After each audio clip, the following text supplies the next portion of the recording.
So this came through as there's tons and tons of like Arthurian. This is all about various myths involving Merlin, and this was something that really I felt like was just like being channeled, and I also relates to political thing. Part 1, pride is a syrup. Drowned open in an ocean of my own sound, bathed in the broth of textured air, compression and release. Deep in the cave under the tower, the dragons contort and writhe against each other, red against white. Build the tower, watch it tumble down. Build the tower, watch it tumble down. Pick up the bricks, repeat. Thunder heart bursts inside of the hill. Red versus white, eyes flash in the dark, phalanx of scales reflected off the black water. It glyph or rip dim flashes. The work done in the day lies in pieces by the next dawn. Stones scattered in the sighing grass. A ghost of a shadow of a forgotten pinprick on the riled skin of heart. Sandals a wreck. Fetch me a boy with no father. Bring his blood to the soil. Part 2, death's honeyed laughter. Sure, my throat could spill all of me into the dirt, but until you know what rumbles beneath the earth, all your castles will keep toppling. No father, he's 9 years old, and karma swims through the air visible. He plucks the threads and music chords, minor key humming groan. No father, he was meant to be the Antichrist. Devil for a daddy, but his mother's purity and prayer washed his demon blood awake, red and white. He's got hell's own eyes turned towards heaven. Little boy with the angels and infernal choirs both scared of him. Ask him what's under the earth. Can you guess? Who woke the dragons? Who dug too deep, rushed to build the walls tall? No, listen, there's a mutter in the soil you can only hear with your arteries. Listen to the grimacing folk you buried under all your hurry, your heavy stones. God is an everything word. You left out the rippling matrices of enmeshed bacteria and mycelium, sheaths within heaving pant, aspirated digital holy texts ground under the machinery of your safety. Now the earth herself revolts against you. Why do they fight? Who broke their glassen slumber? Who struck this horrible nerve? Who dug until you hit the pit and now cry out for help as all its devils rattle your walls? Part 3, a hint of blood. Run, my pretties, overrun the walls. Bring me each brick and with it a name. The king who made a prince with his own daughter can build and build but never outrun the flames. The strings of karma that gain in heaviness and dew before the eyes of a child awake. Sure, call for more sacrifices, but no blood will quiet what you woke. Sure, shackle all the people of this land, but no chains will stop every blade of grass rising in revolt. The dirt herself has fallen deeply in hate with your rule. Scatter or don't, in this castle or your thousandth, your bed will eat you alive in fire, and the stars will cackle at your wretched plea. The dragons burst from the mound like DNA, locked in a broiling coil, stones flying. The king runs for his life. He will never catch it. The boy child, 9, holy Satan, holy saint, holy God, his eyes on fire as he draws the cloth over the cauldron.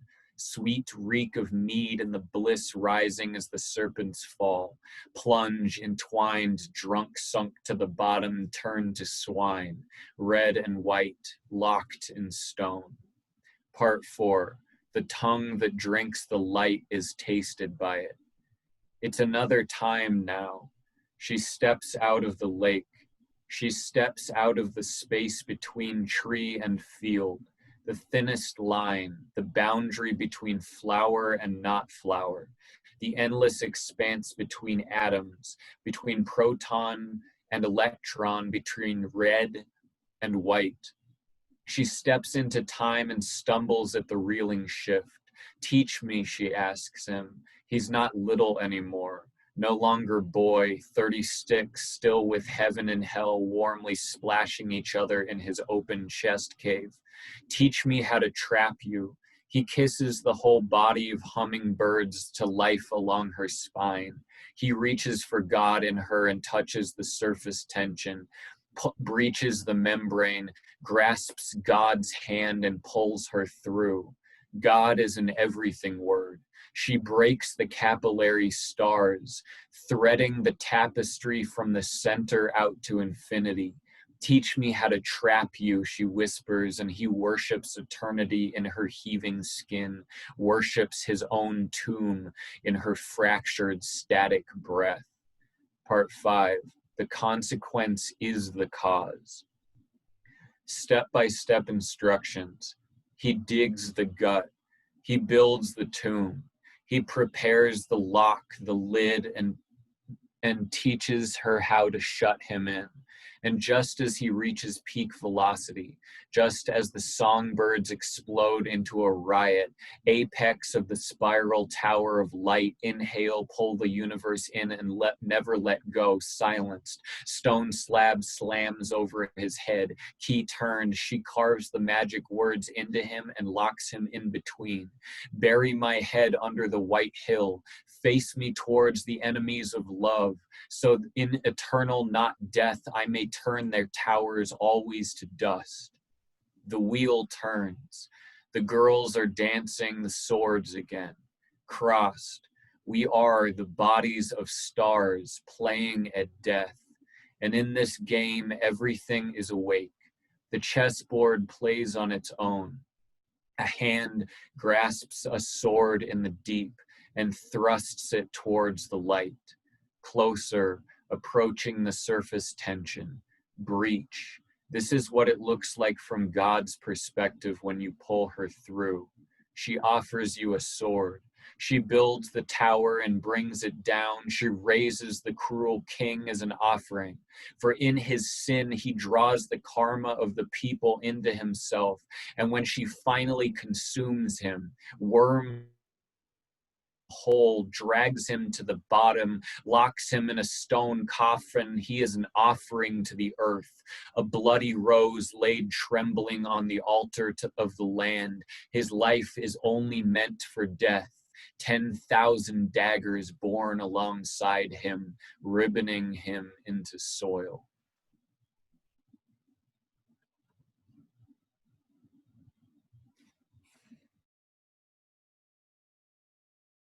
I loved it. So good. I could listen to you forever.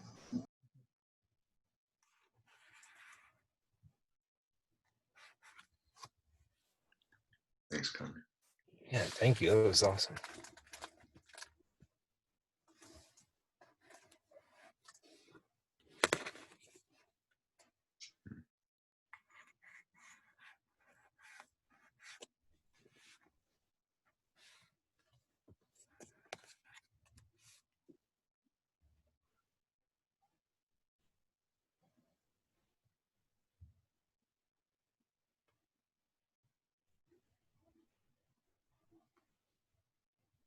Connor, I kind of want you to like break it down for us a little bit, like Sparks Note version of what it all means.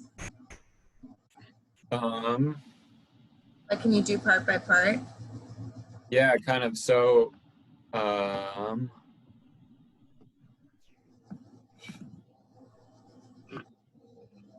so there's a lot. Basically, so Merlin is like a way cooler figure in like the old myths than people.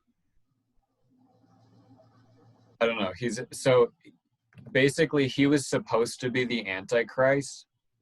So in the in like medieval texts that have like the birth of Merlin as part of their thing, basically it starts with like Robert de Boron's Merlin as the sequel to Joseph of Arimathea.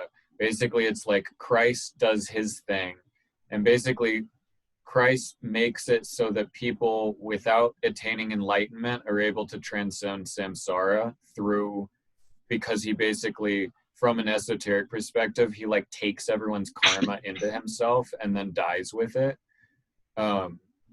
And so basically hell, then he goes and does the harrowing of hell. He descends into the underworld, and all of the virtuous pagans, or all of everyone, he brings up and raises to heaven, where obviously this is a Christian perspective, but heaven is empty except for Enoch and Elijah, because they didn't die a bodily death. And so it's like up until that point, from this perspective, hell got every soul that ever died, ever. And then that died a bodily death. And so basically after this, the demons are in hell, and they're like, what the fuck? Like, we're fucked. Like, we're not going to get anyone. Now, like, everyone is saved. And so so as a way to try and like get humanity back into sin or into whatever, they make Merlin. And so Merlin's father is a demon. And so a demon like bodily impregnates this woman, and then she ends up being so like sort of pious and virtuous and like praying all the time and doing these things, that she basically like cleanses and consecrates her child, so he is born with the powers of both heaven and hell. And so that's like why he's able to like have knowledge of the past and the future and all of these different things. So basically he was supposed to be the Antichrist, but then through his mother's like angelic intercession, he's sort of like, he still is the Antichrist, but turned towards good. And so, and then there's another whole thing about, he doesn't die a bodily death either. So this like fairy like girl comes along and is like, hey, teach me magic. And he's like, I love you. And he's like totally in love with her. And she's like, okay, I'll be with you if you teach me magic, including how to hypothetically trap you for all of eternity. And then he's like, okay, I'm going to teach you, but don't do it or whatever. And so there's a reading of it that's like probably maybe how medieval people were reading it, which is like, never trust a woman. Like that's this sort of like, wah, wah, wah, she turned on you. But there's a way more interesting and I think profound reading of it that is, he knew that this is actually part of like he has knowledge of the future. So he knew that he was going to be trapped and entombed for all eternity, sort of like in the inner plane. And he intentionally like gave her this information, knowing that she would use it, because he intended to be permanently install himself on the inner plane so as to be useful and available to humanity forever. And so that's sort of like, that's like the beginning and the end of Merlin. And then the other stuff was just stuff that I don't even know that I understand. It was just kind of stuff that was coming through. But part of it was like this idea that like, I mean, like Trump or whoever, that like there's an archetype of the cruel king who's actually like a mythologically necessary archetype.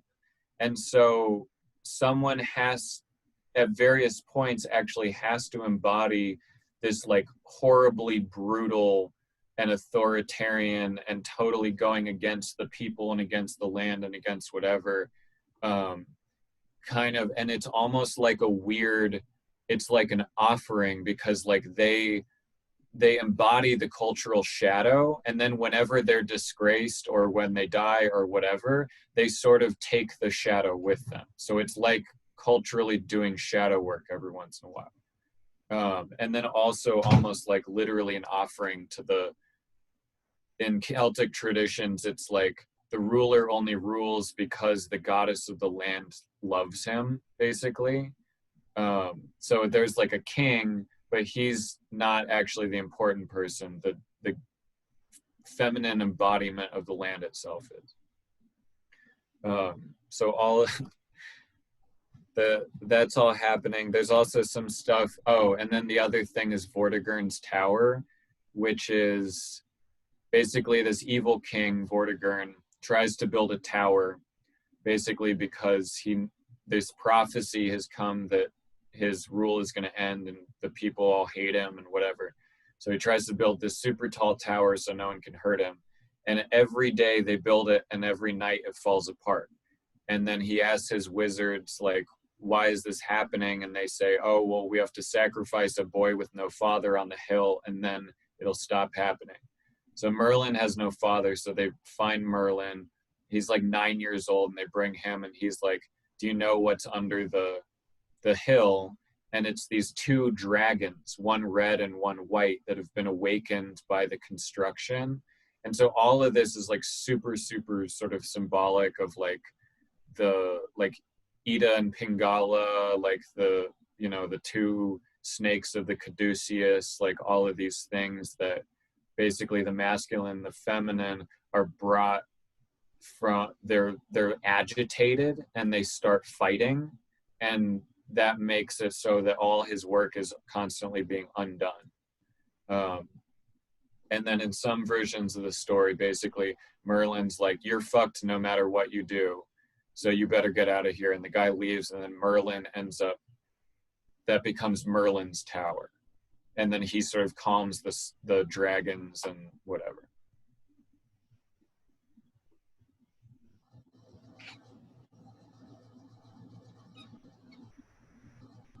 Thanks for sharing. That was awesome. It was good to have both side by side, like actually feel like the emotion and everything when you were like reading the poetry, and then because you're so fucking smart, so like sometimes I'm like, what's going on? Like, because I can like feel it, you know, like I understand on like a hard way, you know, but it's nice to be able to like piece it all together and like see what your inspiration is too. So yeah, thanks for doing that for me. Yeah. I mean, yeah, I for sure, because I'm like a Grail devotee, so it's like so much of my, I have no sense that the reader or the listener is gonna know what the fuck I'm talking about, but I'm glad that at least something came across emotional. Have any recommended reading along those lines? He has a book. You should just buy his book too. What's that? Huh? He has a book. Oh yeah, I do have a book. That's just a brief shout out. And also my book helps Nathaniel because he's the publisher. So It's on the Albion Andalus website. it's probably on there, but it's not about, it's just a book of poetry. But